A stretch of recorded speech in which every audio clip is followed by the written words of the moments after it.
రాజమాణిక్యంలో SC hostel ఉంది. ఇక్కడ నుంచి ఈ గ్రామం నుంచి కొందరు, అట్లాగే చుట్టుపక్కల ఉన్న 2-3 గ్రామాల నుంచి కొందరు, తాండాలో ఉన్న పిల్లలు ఈ ఎస్సీ హాస్టల్లో ఉంటారు.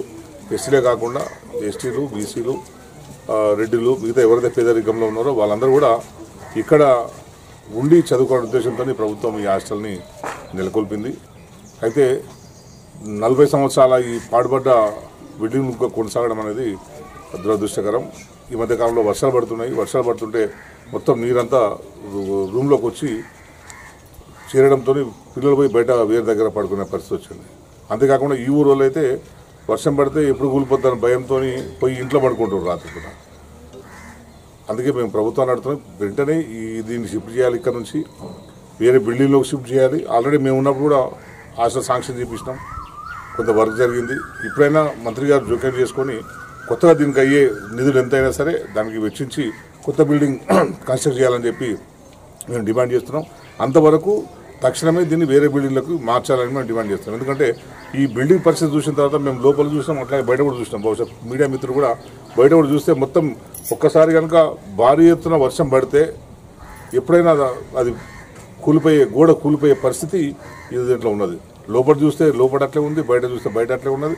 అందుకే ఈ ఎస్సీ హాస్టల్లో మరమ్మతులు చేయడం కాదు. ఇప్పుడు దీనికి ఇంత మరమ్మతులు చేసినా కూడా అది మళ్ళీ పూర్వ వైభవం ఉండదు దానికి. ఎందుకంటే దాదాపు 40 సంవత్సరాల ముందు కట్టిన ఈ బిల్డింగ్ కనుక వెంటనే వేరే ఎక్కడన్నా ఈ గ్రామంలో వేరే బిల్డింగ్ చూసి వెంటనే షిఫ్ట్ చేస్తే బాగుంటుందని చెప్పి నేను ప్రభుత్వాన్ని కోరుతున్నా. ఎందుకంటే విద్యార్థులు ఇటువంటి సౌకర్యాలు లేని భవనాల్లో ఇటువంటి ఇబ్బందికరమైన ఉన్న పరిస్థితుల్లో చూడడం అనేది సాధ్యం కాదు.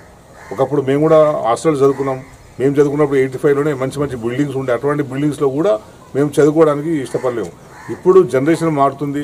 పిల్లలు ప్రభుత్వ పాఠశాలకు రావడమే చాలా గగనంగా తయారైన పరిస్థితుల్లో ఇటువంటి హాస్టళ్లలో ఉండి చదువుకోమంటే పిల్లలు ఎట్లా తయారవుతారు?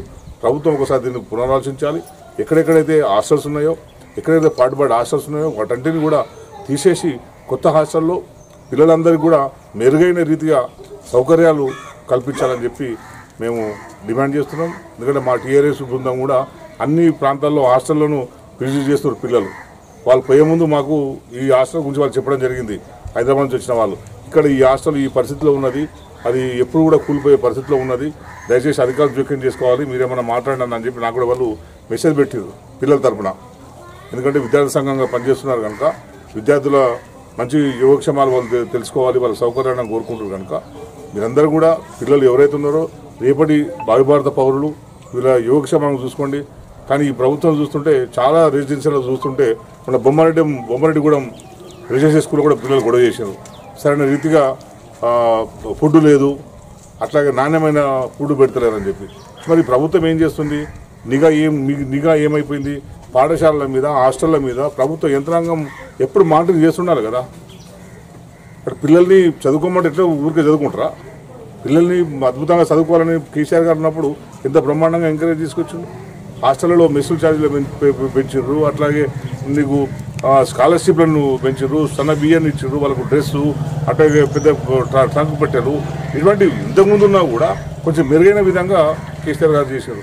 మీరు దాన్ని కంటిన్యూ చేయకపోగా ఇంకా అధ్వానమైన పరిస్థితికి ఈ హాస్టల్లో తీసుకొచ్చారు. అందుకే అన్ని హాస్టల్ కూడా ఇంకా ఎవరో మీరు కూడా వస్తున్నారని తెలిసి ఎవరో మిత్రులు చెప్తుండ్రు, మా పులకల్లో ఉన్న హాస్టల్ కూడా ఇదే పరిస్థితిలో ఉన్నారని. మేము అదే డిమాండ్ చేస్తున్నాం జిల్లా అధికారులను. మేము తరోగా అన్ని హాస్టళ్లను విజిట్ చేస్తాం.